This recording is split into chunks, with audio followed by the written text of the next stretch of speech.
زما نوم نسیم مندوخیل دی او دلته اسلام آباد کې ژوند تېروم. پښتون جرنالست اسوسییشن اسلام آباد د هغه غړی یم. د پښتو ادب سره مې د کلونو نه واسطه ده. شعر و شاعري سره تړلی یم او دا وخت چې کوم دا غونډه جوړه شوې ده د عبدالحمید زاهد صاحب چې کوم کتاب تالیف کړی دی د ممر شفق صاحب د کتاب په حواله باندې، نو واقعي چې د داد وړ دی عبدالحمید زاهد صاحب، ځکه چې هغه چې زه د کلونو نه وینم هغه د پښتو ادب دپاره یو ډېر زیات خدمات ادا کوي.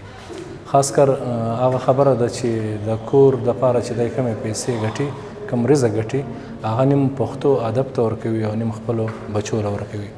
نو په دې خبره باندې د داد وړ دی موږ داد ورکوو او دا وایو چې داسې ځوانان داسې زلمي دي تل په پښتنو کې ژوندي وي چې هغه د پښتو ژبې خدمت کوي. ډېره مننه.